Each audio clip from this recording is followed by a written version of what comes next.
again. Big opening, pass 5, pass 10, Perko command, and he goes all the way to the 15-yard line. 17 yards of the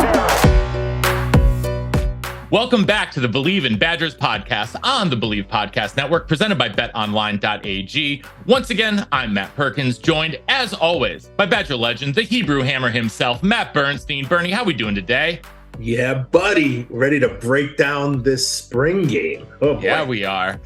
And so we had to bring in a friend who was on site for the spring game. It is our returning champ, Jake Kocorowski from Badger Extra and the Wisconsin State Journal. Jake, thanks for joining us. And thanks for having me back on. And let me just say, I was not outdoors. I was indoors, safely within the confines of the varsity club for whatever type of weather that was. For those approximate 10,000 fans that UW told us went through the gates, kudos to y'all for making the trek out there, because that was weather that we went from rain to snow to look like blizzard and then back to full sunshine. You're like, what's going on? You got all the seasons in an hour. Yeah, 2 hours. Welcome to welcome air raid offense. Welcome to Wisconsin springs and likely falls and winters. So they're going to have to deal with it sooner or later. So before we break down the game, I want to remind you guys that we are presented by betonline.ag, where they continue to be your number one source for all of your online sports wagering needs. You name it, they've got it over there at BetOnline. MLB season in full swing, NBA playoffs, NHL playoffs. There's a lot of cricket going on around the world, soccer, who knows, whatever your sport is, they've got it over there at betonline.ag. So head on over to the website, use your mobile device to sign up today, get a 50% welcome bonus with our promo code BELIEVE. That's BLEAV at betonline.ag. BetOnline, where the game starts. I want to start with the positives, Jake. I want to start with the positives coming out of the spring game. Ricardo Hallman, he splashed last year, and this wasn't just a flash. This is just a giant thunderstorm of him dominating on the defensive side of the ball. He is my highlight. What did you think? And what were some other highlights for you, at least on the defensive side of the ball? Yeah, I think you kick off right off with Ricardo Hallman. We wrote about him at Badger Extra in the Wisconsin State Journal on Friday, talking about, he had a rough game. Remember last year against Michigan State, there's a pass interference. He basically gave up 3 touchdowns.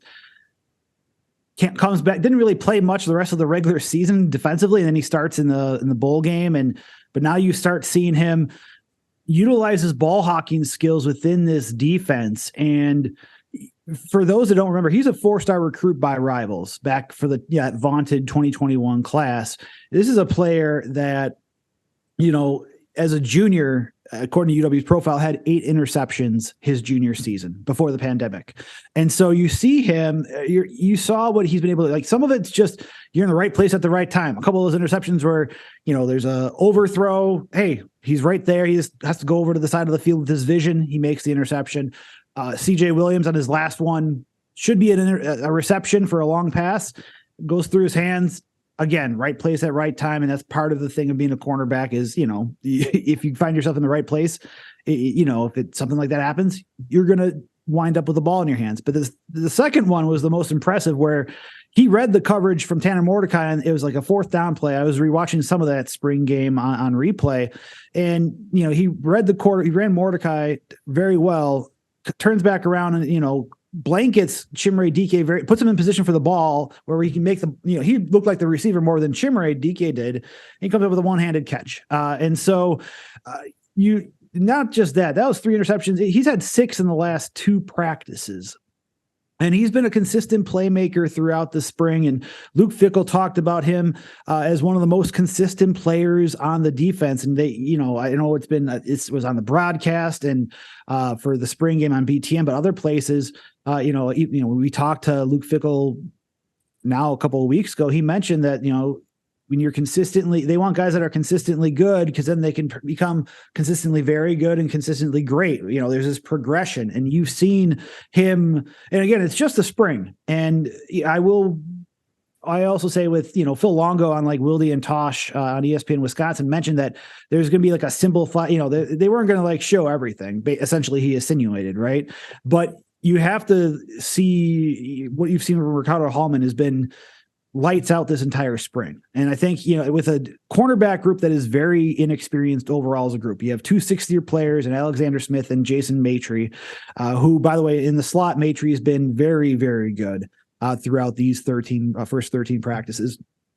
And you have Alexander Smith, he still looks very good too, but there's not a lot of depth behind those three that have the most game experience in that position group. But he's locked down that position where, I'm sure we'll talk about transfer portal and like what would be potential areas to look at coming up, and the offers that they've put out show that they're looking at that group to shore up some depth. It feels like, but you're also seeing him establish himself as a good, as more than serviceable, a good cornerback, and we'll see how that translates going forward. A couple other quick things with that. I think the defense they had at least 10 sacks against the offense.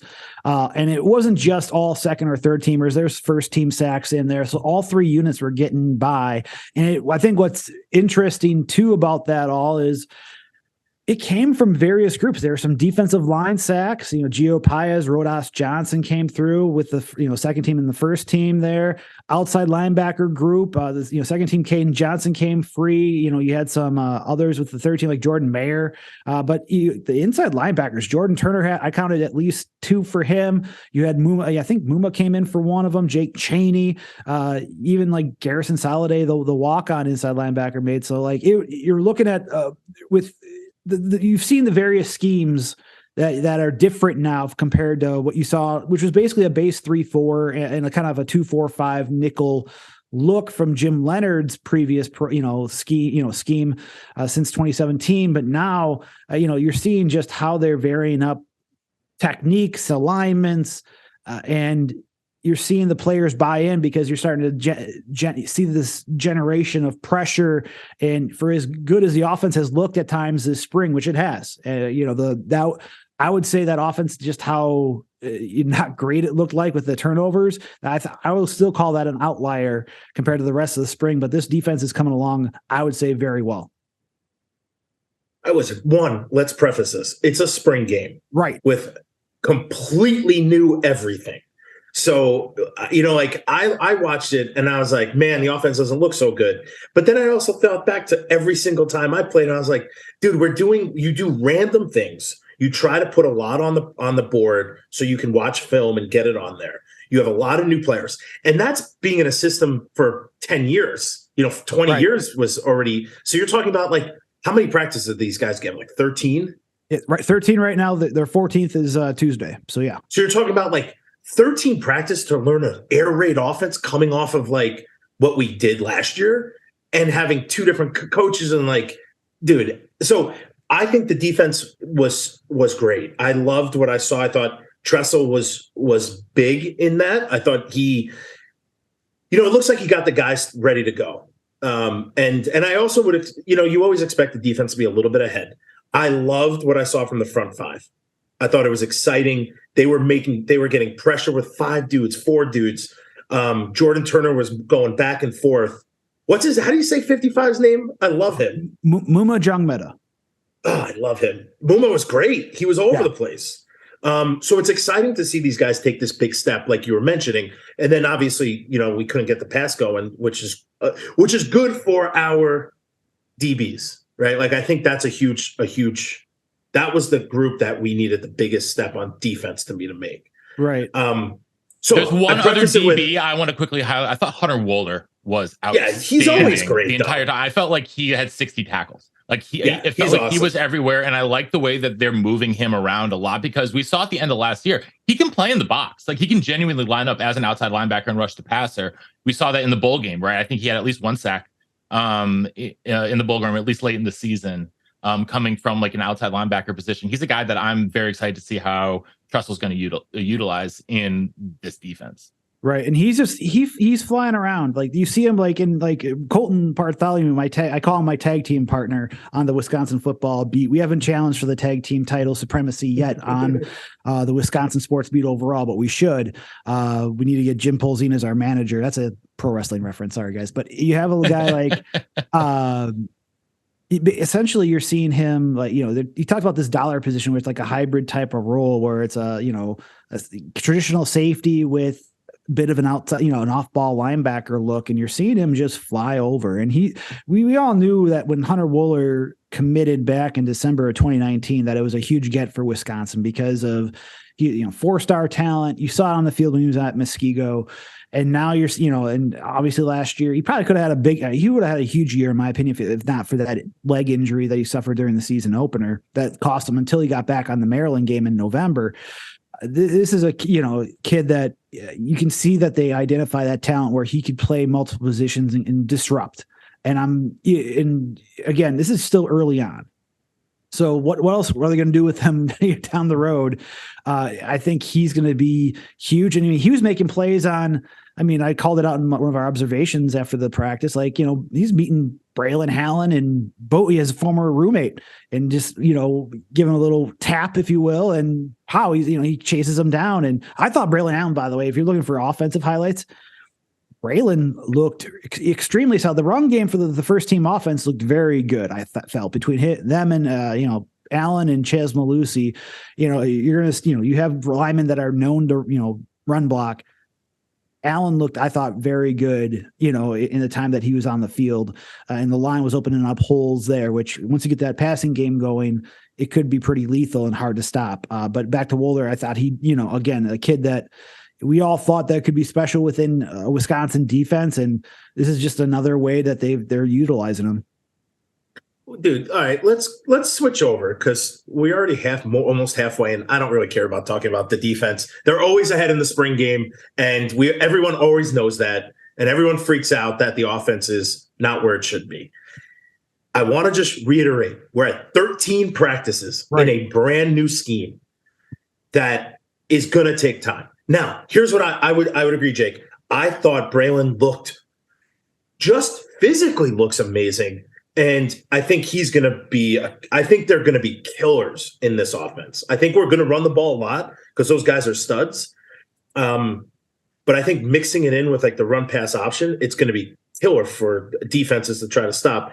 I do want to say that on the spring game, what do you have, 50, 70 plays, maybe? You're trying to do a lot of things to get it on film to talk about.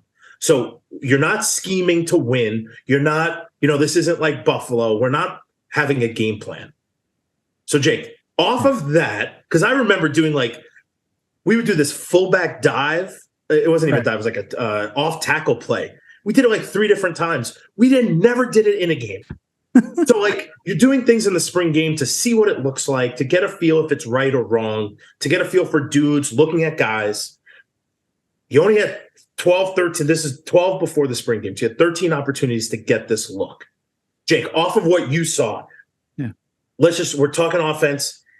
It wasn't pretty, but I don't think it's the end all be all. We still have so much more time to Buffalo. Right. There's, and that's one thing that we, even after the game, we do a post game video, and Colton and Jim both said, this is not something you should freak out about. It was not a great outing for Tanner Mordecai. There's one bad throw, his first interception, not a great throw. Pretty easy for Kamoy Latu to just range over, pick it off, whatnot. And then he was just, obviously we talked about CJ Williams dropping what would have been a long, deep reception there too. But it's one thing too, where, like I said, I think it was, if I heard it right, when Phil Long goes on Wilde and Tosh, he said, by the way, y'all didn't have this broadcasted, right? Y'all didn't have the spring game broadcasted live, or live on BTN Plus, or then tape delayed an hour or two later afterwards. So you're also putting stuff on film, not just for yourselves, but you're also showing it off to everybody else, that's watching. That could be your foes coming up, like Buffalo or Ohio State, that comes into Camp Randall Stadium too. And I think Phil Longo mentioned that they're going to keep it simplified, or something. You use some sort of language where you're not going to see everything, but you're still going to see what Wisconsin's going to, try to do. You saw the sped up tempo. So if you're looking for positives, the tempo and the speed, the run game looked good there. And you remember in North Carolina too, they utilized 2 backs that one year. I forget the running back's name, so I apologize on that. But you saw them be able to, Phil Longo's utilized personnel, which is a sign of a great coordinator, the strengths of those players, the players that they have, and it suits them to the offense. And they had dynamic backfield a couple of years back at in Chapel Hill. Devontae Williams and Michael Carter. Exactly. Thank you. So you have those two guys, and you have Ches Malusi and Braylon Allen that way.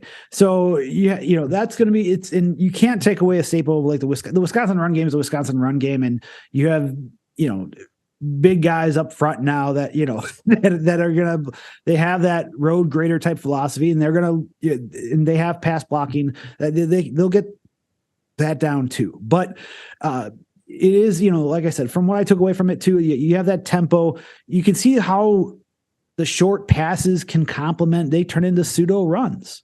The swing passes to Skylar Bell, and this is stuff that again we didn't see.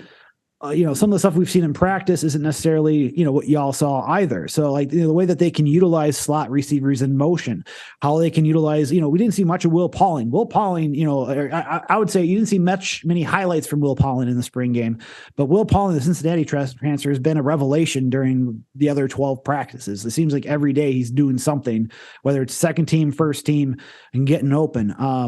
And, I will say too, I think you saw depth of Wisconsin's wide receivers stand out a little bit more. We saw CJ Williams, Chimere Dike, and Will Pauling, be the first ones up, but Skylar Bell got a lot of first team reps. I think him, and I've said this on our podcast for Badger Extra, there's a dynamic 1-2 punch with those guys in the slot. And if you somehow get 10 personnel where just one running back, no tight ends and 4 wideouts, get them both in the slot, or they bunch them. There's things that they could do that could be, things that Wisconsin fans haven't seen in a very long time, if any time, but then you also have Vinny Anthony, who looked, I thought, very good during the spring game. And he's also showed up the past few practices, and he's coming along. Tommy McIntosh, I thought, was one of the standouts, a 6'5" wide receiver, a redshirt freshman, a tall target.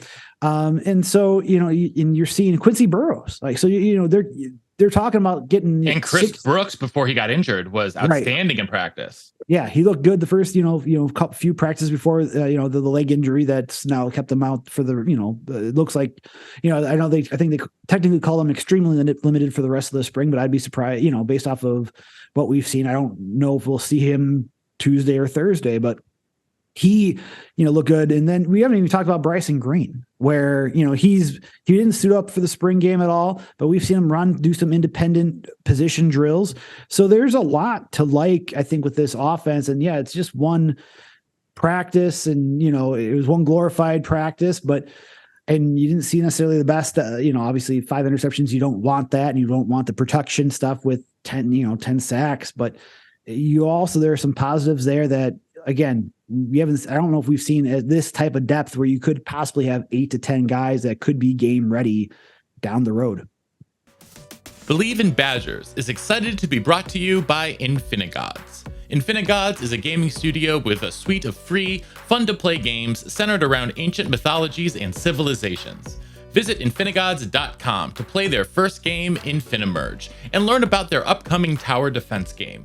Play for fun or play to compete and take your shot at winning digital collectibles. That's Infinigods at Infinigods.com, unleashing the power of blockchain games. So the one position group that I had probably the biggest question mark about on the offensive side of the ball coming in was the tight end room, because especially with the injury, like Cundiff, Cam Large, you really didn't know what you were going to get. I thought Rucci and Pugh both stood out, and then out of nowhere, Angel Toombs. Who the frick is Angel Toombs? Where did he come from? And I am intrigued. So talk to me a little bit about that. But I was actually very, very pleasantly surprised with what I saw from the tight ends. Right. So, and that's going to be, we're talking to them later this week. It's one of the questions that I'm going to have for Nate Letton, the tight ends coach, is just how are they going to utilize this group with the strengths? Because Clay Cundiff, before that injury against Ohio State, especially the first 2 weeks of the season, looked like Graham Mertz's go-to target. He looked sharp. He was able to run after the catch, kind of was the Jake Ferguson light, if you will, where he could do everything, a little bit of everything, but he was a very good pass catcher. And obviously he didn't suit up. It seems at times he's gone through independent position drills at times during the spring. But you talked about it. We saw Jack Pugh and Riley Nowakowski both get first team reps. And that's someone else a walk on like Nowakowski from Milwaukee Marquette. Former outside linebacker, has transitioned. He was a fullback last year, but he was, also working with the tight ends last spring because of depth issues. But you're seeing him get first team reps. And it's been a lot of Pugh and Nowakowski as like a first team tandem. And then second team, talk about Hayden Rucci, who, primarily known as a blocker, but y'all, if people don't remember, back at Warwick High School in Pennsylvania, he was a pass catcher and he could run out, get a lot of, yards after catch. That yak variable is there. And you saw him with a nice touchdown catch with Braden Locke in that first drive. And, I think they could utilize him. Like I've talked about the Xander Neville type comparison of a blocking tight end that can go out and roll outs. And you saw a little bit of it last year where they did some mesh concepts within Bobby Ingram's type of offense where he could make receptions. He had that touchdown catch in the bowl game. So the next steps are, kind of seeing how they're going to use these tight ends. Jack Eschenbach got into and whatnot, and he's still, very serviceable at the very least in terms of making catches.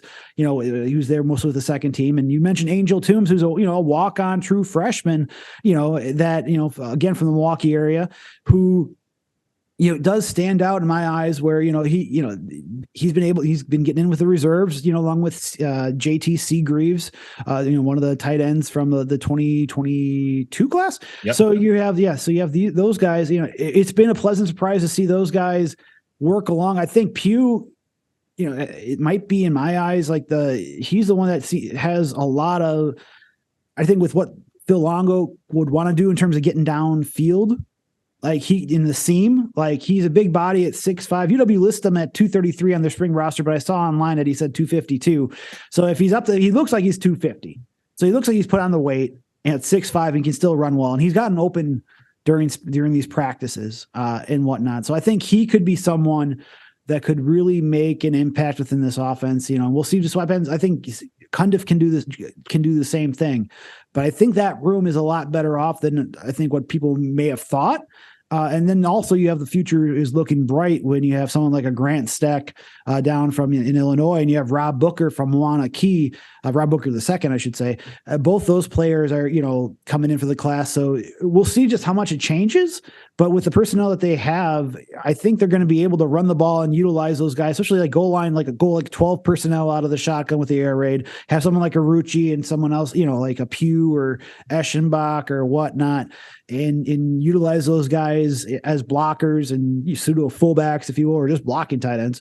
But you're also going to be able to see them go out and make catches. Hayden Rucci, bigger tight end is splitting out at practices, right? We saw that during the spring game. He's splitting far out wide now compared to being just an inline type tight end. That's what they're asking these tight ends to do, is to not just be those hand in the ground players. They're doing more. And I think they've looked good, for the most part this spring, and we'll just see how they continue, like how Longo and Letton and what will be asked of them, how their roles expand heading into like August when fall camp arrives.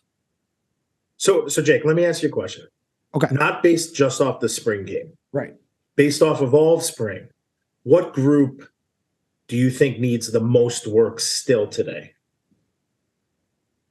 That's, I would say besides specialists right now in terms of, and I think that's the only reason why I say specialists right now. Because they went 1 for 5 kicking field goals. Yeah, 1 for 4, 1 for 5. I was trying to figure out what it was. Like spring game again. It's just a spring game. I think, watching those guys, I think we haven't really seen a lot of special teams. So I think that's one area where I want to still see a little bit more going on. Nate Van Zelst overall has looked good. So has Nathaniel Vakos. I hope I'm pronouncing his last name right. I apologize, Nathaniel, if that's not the case. But I think, Vakos has the leg, and you saw him, and we've seen him connect deeper. Van Zelst, is still, he was 11-14 last season. He came up and he, with Vito Calvaruso hurt, he showed up very nicely last year. Like Matt, you were alongside some walk-on kickers that stood up, that stood out and like stepped up when they needed to during your time in Madison. So, Van Zelst was just another one of those players last season. But I think with going through all the position groups, Two, I think one area that's going to be interesting to watch is just the defensive line in terms of, and I don't necessarily think it's an area where they're like, oh, these guys really need to step up, because like what they're being asked of, there's only having 2 defensive linemen from what we've seen, unless they go to like a goal line situation, then they'll bring in 3 down linemen. But, we've seen Rodas Johnson. We've seen either Isaiah Mullins or James Thompson Jr. You have Gio Pius. So I feel like those are the top 4. I'm wondering how Darian Varner, because he's been out this entire spring, the Temple transfer, how he steps up into that group. Isaac Townsend, who Ross Kalagi last year praised his athleticism, but he talked about trying to get him more in the playbook and whatnot. If it wasn't for injuries, this guy's a former outside linebacker from Morgan. Can he, find ways to get involved? And then you have, Caden McDonald, you have Ben Barton, Kurt Neal, who I was very high on last year, and others, just who steps up to fill in further depth. Cause it's going to be that way where injuries always pop up. Who's else is going to step up within that group. But, I guess I can say I've been, someone that's covered the program now going on almost 10 years. Like I was pleasantly surprised by a lot of these groups where, seeing players starting to emerge more and more throughout the spring. I think Wisconsin's in pretty good hands overall. I think maybe one more thing will just be cornerbacks in terms of seeing how that defense, that second team group, y'all saw it on Saturday. It was 2 true freshmen, Jace Arnold, and you also had Duclona as the cornerbacks, and Duclona had a good game overall. I was going to say Duclona's been real. I'm very impressed with him. I think he's also got the size already. He stands out. He does, he's saying, and it's one thing too, where you see I even talked about it during, my observations on Saturday. There's some ebbs and flows. He had a pass interference call. He was beat on a play, but he also with those, and he got beat for that. He made a great pass breakup in the end zone, but he got beat by Quincy Burrows, but he recovered quickly and he broke up that would-be touchdown pass. And then he had that interception, which was a great read on that Nick Everest throw. So, you're seeing that, but how does that group continue to work in? You have Avion Jones, you have a Corey Lyde, 2 redshirt freshmen that the previous staff were high on as well. You have how's that slot on the inside going to look more? We haven't seen Max Lofi because he's been out the entire spring. How does he factor in? So I think behind that first team cornerback group, and I'd watch on for me going into the next summer is just how is this group going to continue to grow, especially with seeing so many type of spread offenses where, and this, what they've shown throughout this spring, they're going a lot to those nickel or 5 or 6 defensive back packages. So moving on now, right? And I still want to make sure that everyone's aware. The spring game is get a lot of guys reps. So it's not like the fall where you have your top 2 teams and they're not really rotating as many guys. So maybe Tanner Mordecai is the guy. He gets a lot of reps, whereas you have 6 different quarterbacks getting reps, right? So I want to just preface the spring game and the spring practice with you getting a lot of guys on the field to get a feel for them. Jake, what happens moving forward? What's the thought going at the fall? What is the practice thought? We're going to lock down these 2 guys are our top 2.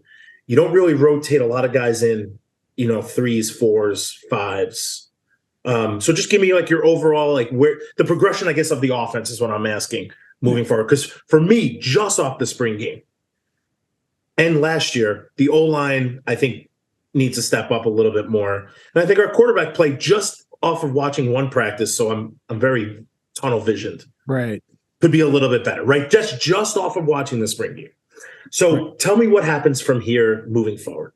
So I think with the offense, and I know Phil Longo talked about it again, on radio, where he said, Tanner Mordecai has gotten the reps where he thinks that, he's kind of the first team quarterback. And then Braden Locke's done, I think he said enough to he's kind of been the number 2 quarterback. Right. And I think y'all saw it during the spring game. Number 1 was Mordecai. Number 2 was Locke. Mm-hmm. Who's behind them? Number 3, Marshall Howe right now, I would say is number 3. The walk-on quarterback from California, who who's looked, I would say, sharp overall, and he had a great strike to Vinny Anthony the second. Was it last Saturday, or was it Saturday before or that Tuesday before? I think it might have been that last Tuesday. But my days are just shot right now, y'all. I apologize. I don't even know. Like I was very happy to remember that y'all invited me on the show. So I was like, I had a calendar. Well, you know what? At least they're keeping you busy now. You didn't used to be able to see all the practices. Yeah, no, I mean, yeah, it was, we're very thankful that we've been able to watch every practice so I can go on here and sound somewhat competent. And me not at all. So it's perfect. That's why we had to get you on. Yeah, well, I appreciate that. No, I mean, you're looking at this like with the offense. I think the offensive line, I think one of the major things is that in terms of getting better is that you don't have Jake Renfro healthy at the moment. And he, Cincinnati transfer, was the starting center in the first team until his injury. And, and he's, again, one of those players that they call extremely limited for the rest of spring ball. I don't think he's going to get back on the field. He's been working on the sides in terms of kind of, I don't know if you want to call it the rehab group or whatnot. But again, if there's a player that's going to be one of those transfers that, this team goes far this season, I think you're going to look back and say this Jake Renfro was a key piece because, you had to replace someone that's going to be probably a day 2 pick in Joe Tippmann, who, athletic, versatile, big guy.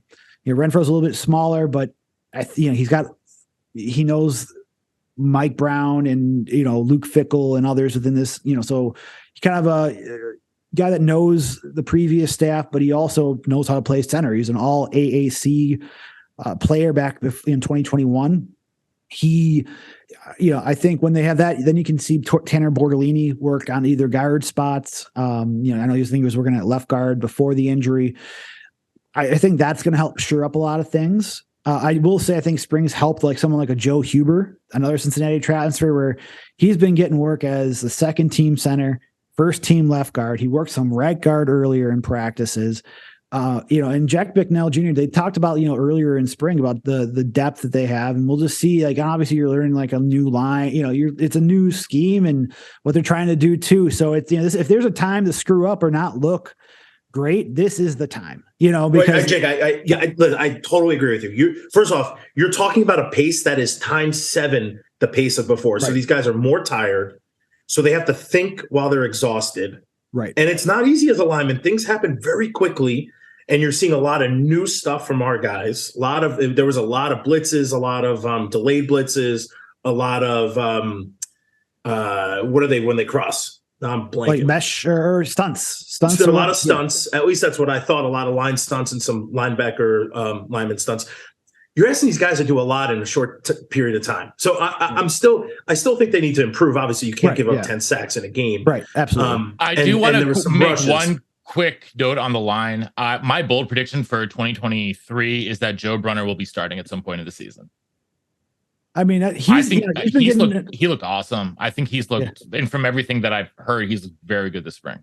Right. He is someone that's been predominantly getting the second team reps at left guard, from what we've seen yet. But yeah, former 4-star kid, obviously that he was a class of 2022. And I think he's going to be a special player at UW. I think Nolan Rucci, overall has looked really good too. So I think there's going to be players that I know that they talked about potential rotation. I think Jack Becknell talked about that too. So, I mean, that's going to be something where I think in terms of progression, what you're asking with this offense, it's going to be like, okay, come in fall camp. Who are the guys that are going to be game ready, and who are the guys will Jack Nelson need to take, at left tackle who's looked, Colton's talked about him in our podcast last week about how he's been kind of a brick, he's been a brick wall and he's been very good this spring, but if he needs a breather, Nolan Rucci, I think has looked very sharp too. Will he be game ready where they're going at that quick pace, pop, pop, pop, pop, play after play. Hey, can Rucci go in for a series or so? And can they figure out stuff there? You're looking at that line. I think, figuring out who is game ready will be big. In terms of running back spots, I think you have your top 2, with Allen and Malusi, obviously. Who's going to be a third guy is going to be like in terms of progression now. Like Katie Yakamele, I think is the perfect complement right now to Allen and Malusi, who guys that run hard, that can run inside. Yakamele, he's had, you get him out in the flats with a pass. His ability to make yards after, the yak possibilities are endless with him. Jackson Aker has, he's been with, he didn't practice on Saturday. He's had a yellow no contact jersey. He's done some like 7-on-7 work here and there recently. Again, a total athlete that, he was a fullback last year, but running back the year before. Like, how are they going to utilize him? And and he's a bigger back like Braylon Allen. How do they fit him within the offense, which I think he can do a lot within that scheme. And, we'll see just, again, those are just two of the guys within that running back group, but who else is going to be the part of, who else is going to be part, of that rotation if they have one. Wide receivers, I think you find out, that you have at least a two deep. I just want to see like what where they put Bryson Green first and foremost on the field, and two, how does he work his way into reps when you found guys that, like, again, at least 6 or 7, 8 guys that I think have made very good progress this spring, and how does that carry over in the spring ball? And tight ends, we already talked about that too, where I think there are guys that they're going to be able to use these guys. How does Clay Cundiff then reinsert himself after coming back as well? Right, the depth is what's exciting. I think coming out of spring is that you're going to have this fast-paced offense, and it was fast. I mean, you're talking about they didn't stop for a second.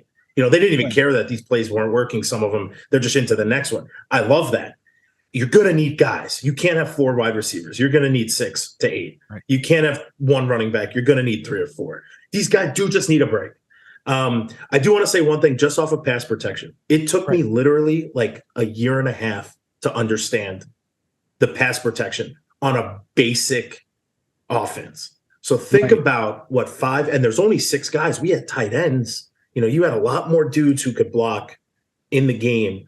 So I just want everyone to think about that, right? It's not easy when you're 5 guys on 5 with a back. You have to know who you all have to be very confident about who you have. And if you're not, it breaks down. And I think that's kind of where we were. And I think the film is more important than anything coming out of the spring, is that you can watch that spring game and go, guys, you're seeing it. You're just seeing it late. Here's what it looks like. Get a feel for that. So I think there's a lot of coaching points, and the film is huge. Right. And on top of that, I mean, when the running back, like when you're seeing them go 11 personnel, again, 3 wide receiver sets, tight end may be split out. Sometimes the tight end may be more in line. But if they're spread out, like you only have 6 guys, and if the running back's there, if you split out we've seen empty sets before within this offense now during spring. And you saw, I think you saw it like once or two, at least once, I think during the spring game. Yeah, you empty backfield. Well, then you got 5. Y'all got, there's 5 guys, and if they complicate things, well, the quarterback's got to get it out fast and, make the right reads quick. And if it's not there, it's going to be a very long day.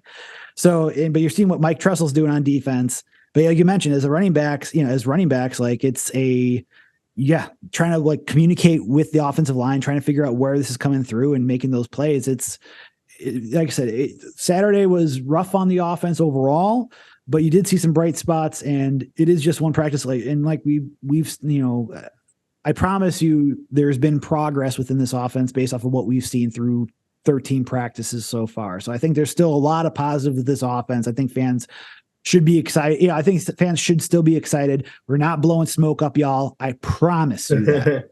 And there's so much work these dudes are going to do on their own to one, grow as like teammates and friends. They've had a couple months together, and then to grow, these guys are going to throw footballs all summer by themselves. So they're going to get to know each other and how they move and interact.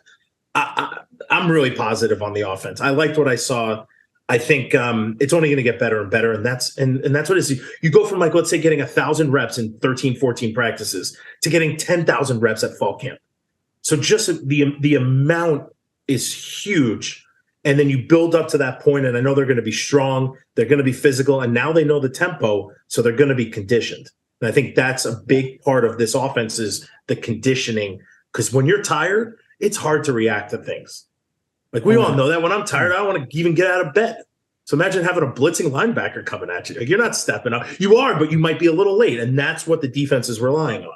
I mean, it took me at least 7 shots of pre-workout to make it onto the show this morning. So, I mean, with 3 kids. Well, Jake, we appreciate my hands right now, y'all, on the live feed. I am so sorry. We appreciate you getting jacked up for the show. We're always jacked up for the show, but we got to wrap it up here because we've all got other stuff to do. Jake, where can the people find you online? Yeah. Without the blue check mark now, sadly, RIP blue check mark, at Jake Koco, KOCO, Badger Extra, at Badger Extra, and whatnot. And, follow Colton Bartholomew, Jim Polzine, Todd Molesky for hockey. He's been great with the hockey coverage.